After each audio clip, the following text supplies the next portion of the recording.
हाय दोस्तों, मैं आर के आप सभी का आपके यूट्यूब चैनल आर के स्टडी पॉइंट 99 पर स्वागत करता हूं। तो जैसा कि आप सभी को पता है कि हमने पहले जो बुक थी समकालीन विश्व राजनीति के वाला जो भाग है, जो बुक भाग नंबर 1 है, उसके हमने 2 चैप्टर किए थे, शीत युद्ध का दौर और दो ध्रुवता का अंत। मतलब दोनों के जो नोट्स थे मैंने आपको भेज दिए थे। और भी मतलब 2-3 चैप्टर ऐसे थे जैसे समकालीन दक्षिण एशिया, अंतर्राष्ट्रीय संगठन, इन सभी के हमने जो नोट्स थे हमने कर लिए थे, आपको पीडीएफ भी मिल गई थी। तो उसी प्रकार आज हम भाग जो दूसरा है स्वतंत्र भारत में राजनीति, उसका जो पहला अध्याय है राष्ट्र निर्माण की चुनौतियाँ, तो उसके आज मैं नोट्स आपके लिए लेकर आया हूँ। आपको मैं बता दूं कि आपको जो पीडीएफ है वो वीडियो के डिस्क्रिप्शन के अंदर उनका लिंक मिल जाएगा पीडीएफ का। जब आप पीडीएफ ओपन करोगे तो आपको जो है पासवर्ड मांगेगा आपसे वो, तो आपको पासवर्ड इसके अंदर दर्ज करना होगा। तो जो पासवर्ड रहेगा वो मैं आपको वीडियो के अंदर बताऊंगा भी आपको कौन सा पासवर्ड इसके अंदर डालना है। जो आप लिंक जो ओपन करोगे जहाँ पे आपसे पासवर्ड मांगेगा, तो क्या इसके अंदर जो पासवर्ड है वो आपको डालना है वो मैं आपको वीडियो के अंदर बताऊँगा। तो उससे पहले हम देख लेते हैं जो हमारा चैप्टर है राष्ट्र निर्माण की चुनौतियाँ, अध्याय 1 वाला चैप्टर है, और इसके हम देखते हैं नोट्स। तो देखिएगा इसके अंदर, तो देखिए पहला पॉइंट, भारत की आज़ादी। तो इसके अंदर देखिए कि लगभग 200 वर्ष अंग्रेजों की गुलामी के बाद 14 और 15 अगस्त सन 1947 को की मध्य रात्रि, ठीक है, हिंदुस्तान आज़ाद हुआ। तो देखिए मैं तो सिर्फ आपके लिए नोट्स लेकर आ सकता हूँ, करनी आपको है। आप पहले बोल रहे थे कि सर हम लिख नहीं पाते हैं, मतलब हमारे पास इतना टाइम नहीं रहता कि हम लिख पाएँ। और वैसे भी आपका ये कहना भी सही है कि हम जो है नोट्स है हम लिख नहीं पाते क्योंकि आपका टाइम ख़राब होता है। तो देखिए हम आपको पीडीएफ बेचेंगे नहीं, ठीक है, हम आपसे कोई पैसा नहीं लेंगे पीडीएफ का भी हमें पैसा दो और आप पीडीएफ जो है ले लो, हम ये बात आपको बिल्कुल नहीं कहेंगे, ठीक है। हमें तो भी सिर्फ आपका प्यार चाहिए, ठीक है। आप जब सब्सक्राइब करते हो, लाइक करते हो, वीडियो को शेयर करते हो, तो हमारे लिए जो डॉलर के समान है, ठीक है। हम मतलब हमारा जो मन है प्रसन्न होता है भी हमें डॉलर मिल गए, ठीक है। हमें कुछ नहीं चाहिए आपसे, मैं आपको पीडीएफ भी दूंगा, सब कुछ मिलेगा। मैंने इसीलिए तो आपके लिए वो जो पीडीएफ जो डिस्क्रिप्शन होता है उसके अंदर लिंक डाल रहा हूँ पीडीएफ का, ताकि आप उसे डाउनलोड कर सको, ठीक है, और आप अच्छी तरीके से पढ़ सको। और इसकी जो फोटोकॉपी आप जब निकलवाते हो मित्र से तो वो आप निकलवा सको। तो ये सुविधा सिर्फ आपके लिए ही मैंने की है। तो देखिए हम देख लेते हैं अगला पॉइंट। तो इसके अंदर देखिए अगला पॉइंट है कि आज़ादी की लड़ाई के समय 2 बातों पर सबकी सहमति थी। अब कौन कौन सी 2 बातें थी वो हम देखते हैं। आज़ादी के बाद देश का शासन लोकतांत्रिक पद्धति से चलाया जाए, और उसके बाद देखते हैं अगला, उसके बाद है कि सरकार समाज के सभी वर्गों के लिए कार्य करेगी। ये थे 2 जो बातें थी, जो 2 बातों पे सहमति थी।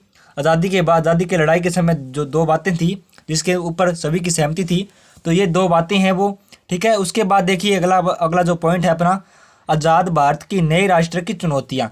तो आज़ाद भारत की नए राष्ट्र की क्या चुनौतियाँ थी वो हम देखेंगे। तो देख लेते हैं। मुख्य तौर पर भारत के सामने 3 तरह की चुनौतियाँ थी। अब वो 3 चुनौतियाँ कौन कौन सी थी वो हम देखेंगे। तो देखते हैं 3 चुनौतियाँ। तो इसके अंदर देखिए पहली चुनौती, एकता एवं अखंडता की चुनौती, ठीक है, ये होगी हमारी पहली चुनौती। उसके बाद देखिए लोकतंत्र की स्थापना, ये हमारी होगी दूसरी चुनौती। उसके बाद क्या है, समानता पर आधारित विकास, ये हमारा हो गया तीसरी चुनौती, ठीक है। उसके बाद देखिएगा आप, तो देखिए पूरा विस्तार से बताया गया है कि एकता व अखंडता की जो पहली चुनौती थी उसके अंदर क्या कुछ था, ठीक है। तो देखिए भारत अपने आकार और विविधता से किसी महादेश के बराबर था।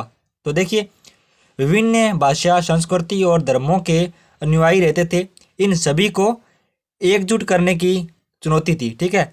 ये हमारी हो गई पहली चुनौती, एकता व अखंडता की चुनौती, ठीक है। उसके बाद हम देखते हैं दूसरी चुनौती जो कि लोकतंत्र की स्थापना, जो चुनौती का नाम है।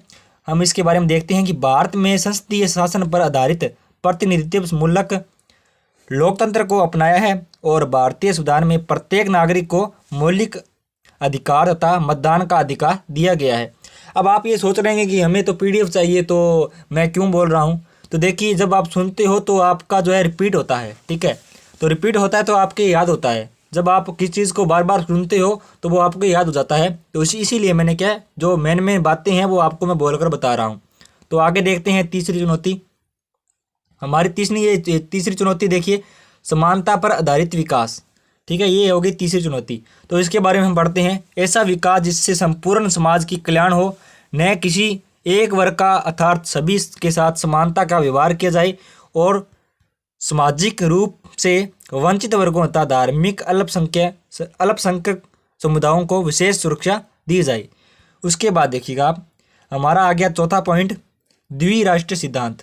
तो देखिए सवाल ये आता है, ये मतलब प्रश्न आता है एग्जाम के अंदर, द्विराष्ट्रीय सिद्धांत क्या था, इस तरीके से आपसे क्वेश्चन पूछा जा सकता है। तो देखिए करना है आपको, बहुत अच्छी तरीके से करना है आपको, मतलब ये पूरा याद होना चाहिए। नोट्स का यही मतलब फ़ायदा होता है कि हम किसी चीज़ को पूरी गहराई से पढ़ सकते हैं, ठीक है।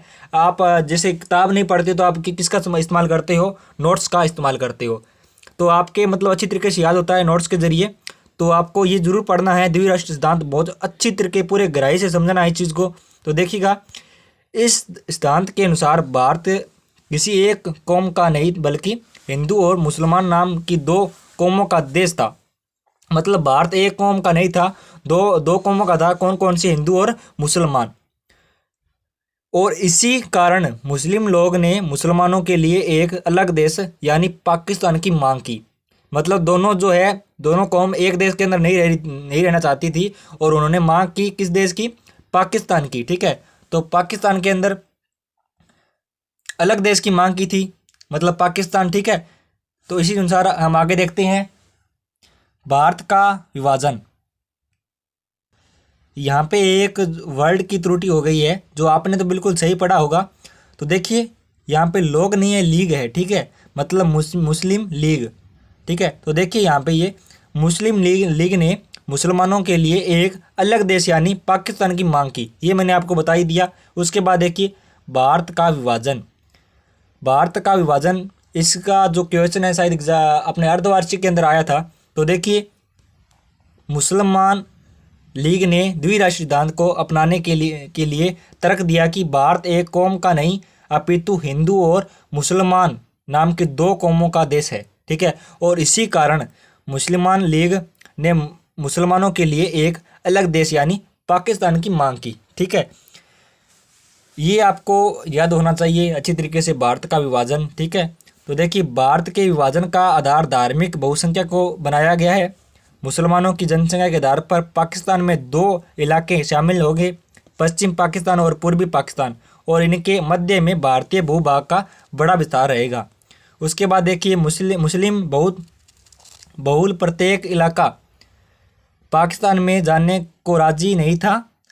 पश्चिमी मित्र सीमा प्रांत के नेता खान अब्दुल गफ्फार खान, जिन्हें सीमांत गांधी के नाम से जाना जाता है, जिन्हें किन से नाम से जाना जाता है? सीमांत गांधी के नाम से जाना जाता है, वह द्विराष्ट्रीय सिद्धांत के एकदम खिलाफ थे।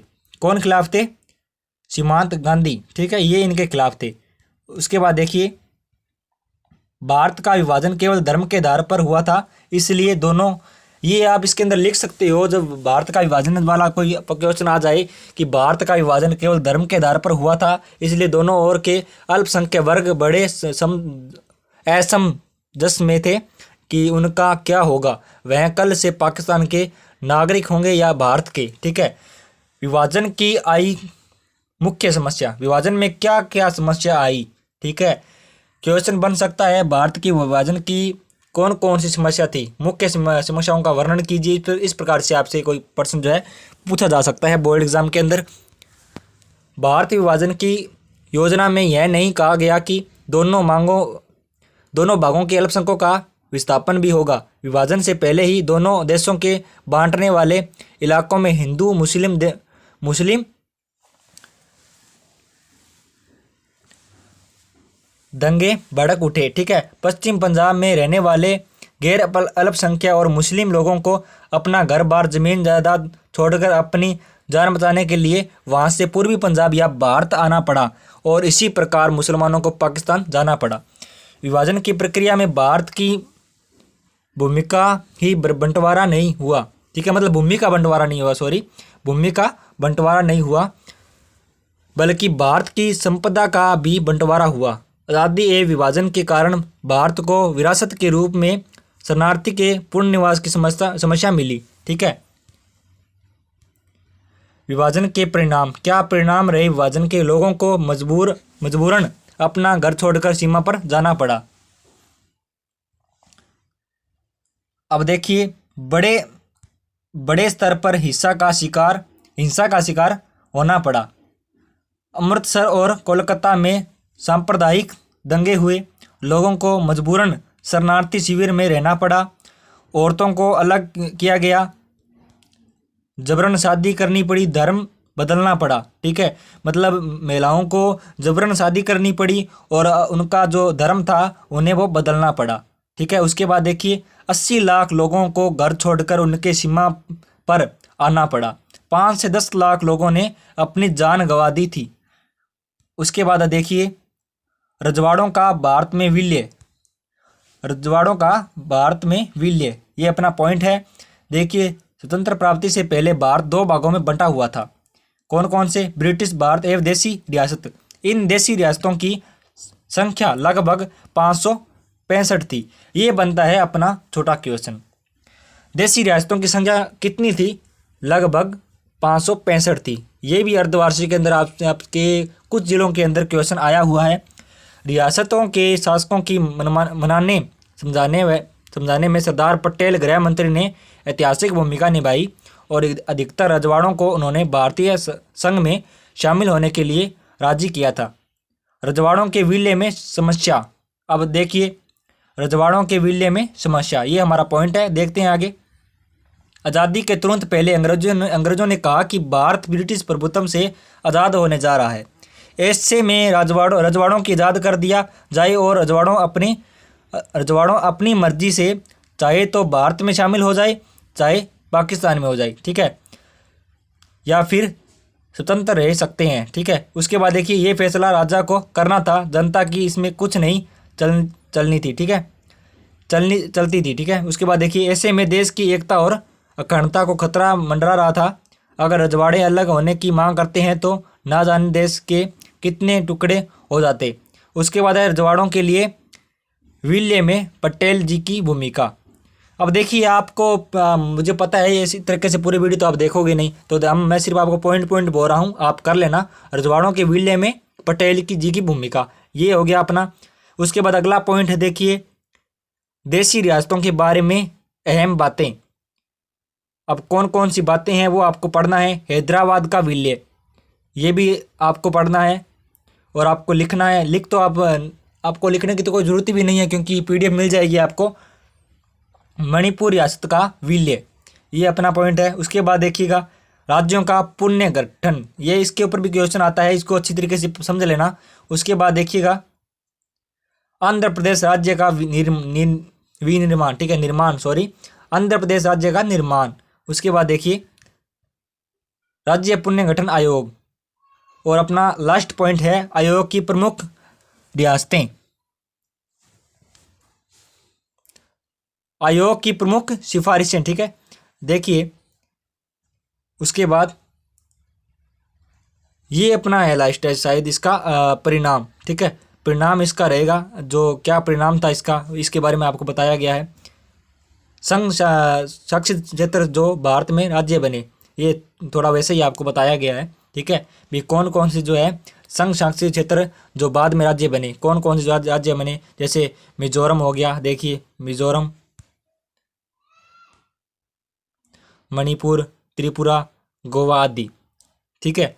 यही थे अपने नोट्स, बहुत ही अच्छे नोट्स हैं, आप उनको डाउनलोड कर लेना। तो मैंने कहा था ये पासवर्ड आपको, तो पासवर्ड मैं आपको बताता हूँ क्या पासवर्ड रहेगा इसका, ठीक है। तो जब आप ये पासवर्ड ये डाल लेना, आप 17 50 63, जब ये डालोगे तो अपने आप वो जो है लिंक जो है ओपन हो जाएगी और आप जो है इसको डाउनलोड कर सकते हो। जाते जाते वीडियो को लाइक कर देना, चैनल को सब्सक्राइब कर देना और वीडियो को अपने दोस्तों से शेयर जरूर करना है आपको, ठीक है। बस इतना काम करना है, वीडियो को शेयर करना है जितना आपसे हो सके, जितने भी आपके पास ग्रुप है, टेलीग्राम, व्हाट्सएप, जितने भी ग्रुप है अपने दोस्तों से शेयर कीजिए और इसका चीज़ का आपको फ़ायदा उन दोस्तों को भी मिलेगा, ठीक है। वो भी जो जो नोट्स है वो आप देख पाएंगे, तो ठीक है। क्योंकि इसके अंदर पासवर्ड डालना होता है, उनको पासवर्ड पता नहीं होगा, ठीक है। आप बताओगे वो तो अलग बात है, जब वीडियो देखेंगे तो हमारे तक पहुँचेंगे, तो हमारे लिए आप इतना तो कर ही सकते हो। तो मिलते हैं अगली वीडियो के अंदर।